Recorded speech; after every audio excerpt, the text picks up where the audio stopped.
Olá pessoal, professor Daniel Magalhães na área mais uma vez, para a gente continuar aqui nossas aulas sobre procedimentos especiais, certo? Pessoal, hoje a gente vai falar sobre os procedimentos especiais de jurisdição voluntária, né? Lembrem vocês que eu fazia a diferença para vocês aí dos dois tipos de jurisdição que a gente tem, a jurisdição voluntária e a jurisdição contenciosa. E só para relembrar, jurisdição contenciosa é aquela onde há uma lide, onde há um litígio, onde há uma treta. Na jurisdição voluntária é aquela onde não há litígio, né? Onde não há briga, tá certo? Então só para que vocês lembrem disso aí, para fixar isso aí na cabeça de vocês. E nós vamos tratar nessa aula de hoje especificamente sobre o procedimento padrão de jurisdição voluntária. Uma aulinha pequena, rápida, só para a gente ver quais são as questões gerais aí desses procedimentos de jurisdição voluntária. Então, a gente vai falar após essa aula, nas demais aulas aí no decorrer do curso, a gente vai falar sobre alguns procedimentos de jurisdição voluntária específicos que estão ali no código, como por exemplo, separação, divórcio, reconhecimento de solução de união estável consensuais, que está lá no código, acho que ele é a partir do artigo 732, enfim, a gente vai ver por ali. Então, veja bem, esses procedimentos que têm o seu procedimento ali regulado pelo código, a gente segue o procedimento que está regulado pelo código. Mas esse procedimento que a gente vai estudar na aula de hoje é um procedimento padrão, que vai se aplicar a esses procedimentos especiais de jurisdição voluntária específicos, caso não tenha alguma regrinha ali, ou seja, de forma subsidiária. Assim como acontece, por exemplo, no procedimento comum, que a gente utiliza subsidiariamente para o processo de execução e também para os procedimentos especiais, tá certo? Então vamos lá, pessoal. Lembrando vocês, estou com o meu roteiro aqui, estou seguindo o nosso roteiro, então peguem vocês também aí o roteiro de vocês que está aí no ambiente virtual, que eu já enviei para vocês, pega o roteiro e também o código para ir acompanhando aí o que a gente está falando aqui, tá certo? Então vamos lá, pessoal. Primeira coisa, esse procedimento padrão de jurisdição voluntária, ele está regulado no Código de Processo Civil dos artigos 719 ao artigo 725, tá certo? E primeira coisa, que é o que eu já disse para vocês aí na conceituação de jurisdição voluntária, é que nesse tipo de jurisdição não há litígio, não há briga, tá certo? Se não há litígio, as partes elas estão concordes, tá bom? E, pessoal, na jurisdição voluntária, é até comum que alguns doutrinadores digam que não há propriamente partes, e sim interessados. Porque, na verdade, partes dá a ideia de partes contrapostas, um autor e um réu,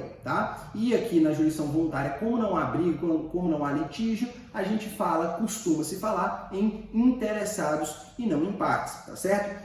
E, pessoal, esses artigos, do 719 ao 725, eles trazem para a gente, então, esse procedimento padrão de jurisdição voluntária. Então, traz regras gerais sobre procedimento de jurisdição voluntária. Lá no artigo 725, que é o último artigo dessa parte do procedimento, ele traz para a gente alguns tipos de ações que são processadas por esse procedimento que a gente vai aprender aqui nessa aula. E aí ele fala lá de emancipação, de alienação de bens de crianças, órfãos e interditos, ele traz também a expedição de alvará, subrogação, enfim, tem diversos tipos de situações em que se aplicará esse procedimento. Então vejam que é um procedimento aí importante para a prática profissional de vocês aí, tá bom? Então vamos lá, pessoal. Como é que se dá o contraditório nessas ações de jurisdição voluntária? Primeira coisa que vocês devem lembrar é que se não há litígio, não há propriamente um contraditório, tá? Não há propriamente aí uma contraposição de posições jurídicas, de ideias. O que haverá, pessoal, nessas ações, em geral, o que acontece na maioria das vezes na prática é que as partes aí que têm interesse, por exemplo, na emancipação, na alienação de um bem de uma criança, já faça o pedido em conjunto, ou seja, já faça o pedido com todas as partes ali envolvidas, tá certo? Vou dar só um exemplo para vocês para ficar mais claro. Imaginem vocês que as partes que tenham várias pessoas, vários irmãos que são proprietários de um imóvel, tá? Eles são proprietários aí de um imóvel. E dentre esses irmãos tem um irmão menor, tá? E eles querem vender esse bem. Então vamos supor, nós temos aqui 4 irmãos e um deles é menor. E todos eles querem vender esse bem, tá? Cada um quer vender por um motivo específico, tá?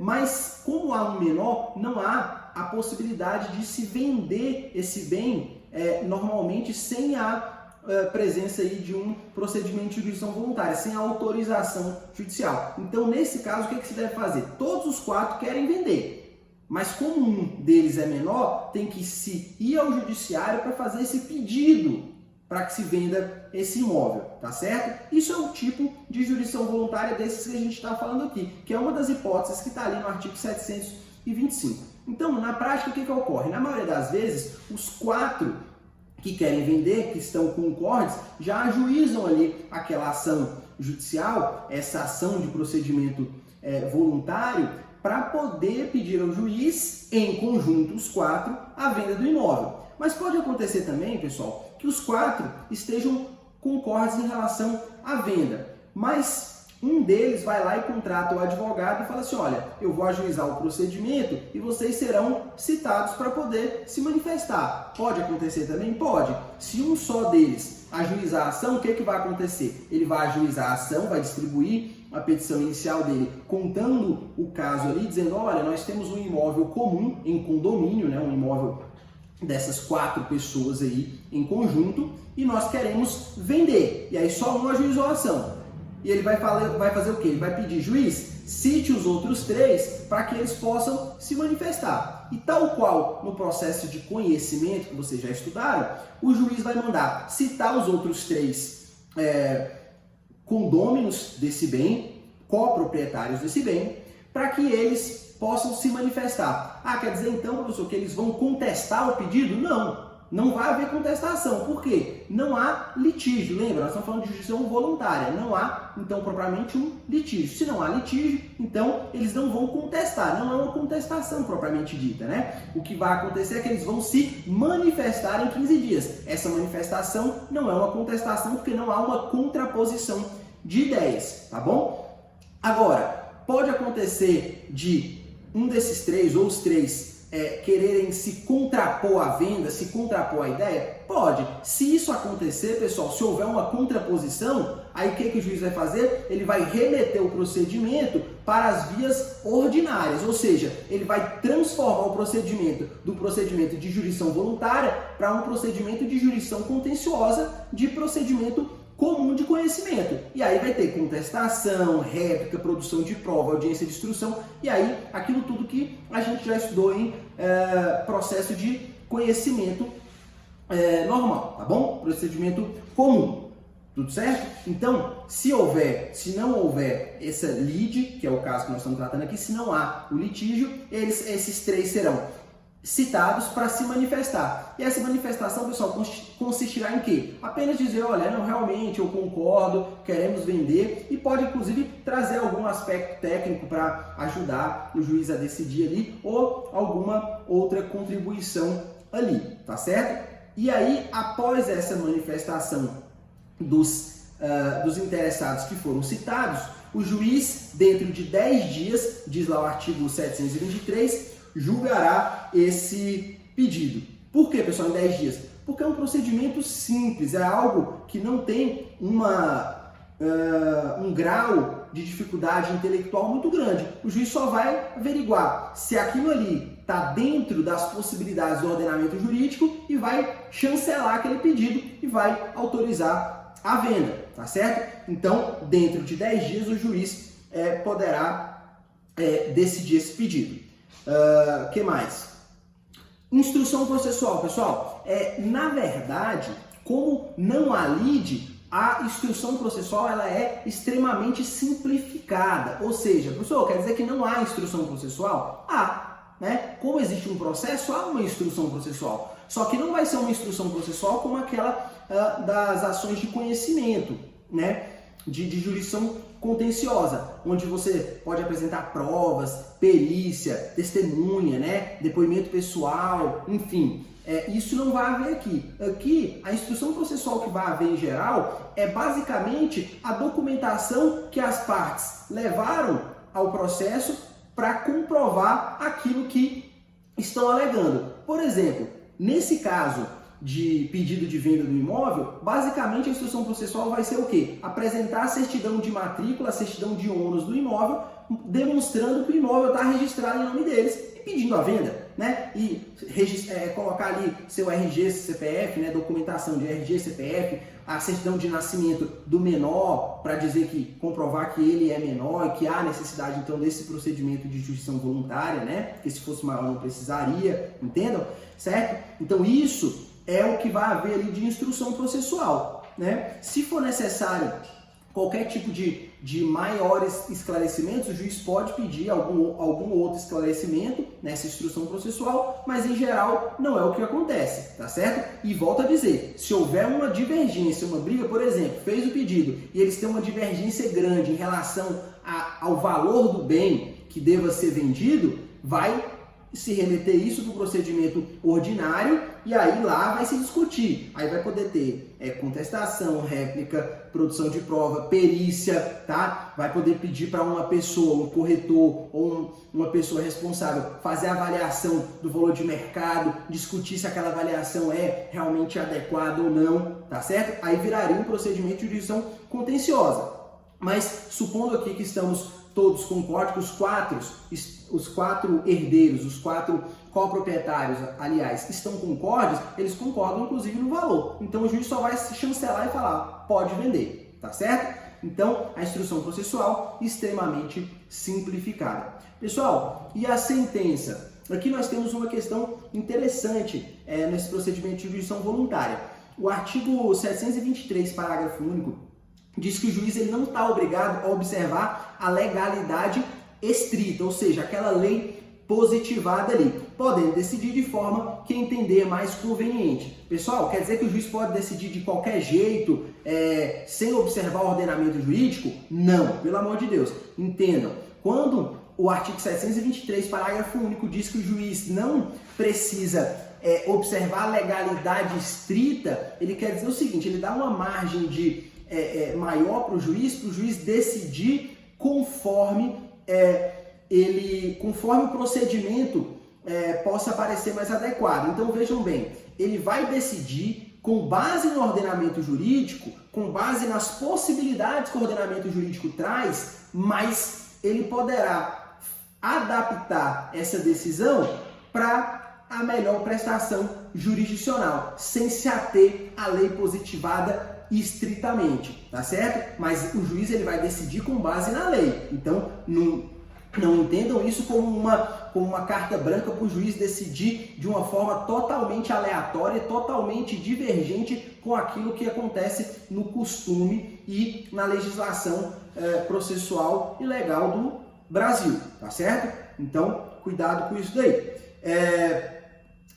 Mais uma coisa, a sentença do procedimento de jurisdição voluntária, em geral, ela não fica acobertada pela coisa julgada material. Pessoal, por que em geral não fica acobertada pela coisa julgada material? Porque não há cognição exauriente e só há coisa julgada, só haverá coisa julgada se houver uma decisão de mérito com cognição exauriente. Se não há cognição exauriente no processo de jurisdição voluntária, não há por que ficar acobertada pelo manto da coisa julgada material, tá certo? E aqui eu faço só um adendo, porque existe um tipo específico de jurisdição voluntária que vai ficar acobertado pela coisa julgada material, tá certo? Que é a possibilidade, por exemplo, de haver um acordo extrajudicial, por exemplo, duas partes ali estavam num litígio fora do processo, extrajudicialmente,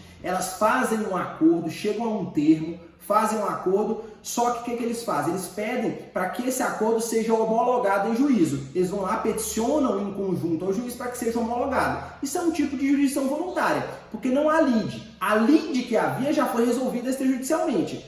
Mas, apesar de ter sido resolvido extrajudicialmente, eles querem que esse acordo seja chancelado pelo Poder Judiciário, ele seja carimbado ali pelo Poder Judiciário e valha como uma sentença judicial, tá certo?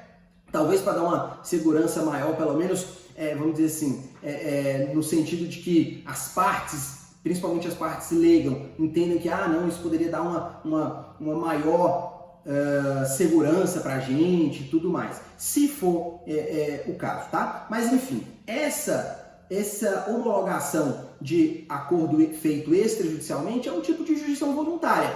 Só que esse tipo de sentença, o juiz vai dar uma sentença homologatória daquele acordo, ele vai conferir se ele tem os requisitos para o acordo, tendo os requisitos do acordo, ou seja, sendo as partes capazes e transacionando sobre bens que podem ser transacionados, que podem ser compostos, o juiz vai homologar. Essa sentença de homologação de acordo, ela fica acobertada pela coisa julgada material, tá certo, pessoal? Porque tá lá, inclusive, no artigo 487 do nosso código, que é decisão de mérito, a decisão que homologa acordo extrajudicial, tá bom? Então, esse tipo de sentença, desse tipo de processo, ficará acobertada pela coisa julgada material. E por fim, pessoal, recurso. Da sentença que resolve o procedimento de jurisdição voluntária, caberá apelação. Aí nenhuma novidade, cai lá na regra geral do artigo 1009 do Código de Processo Civil.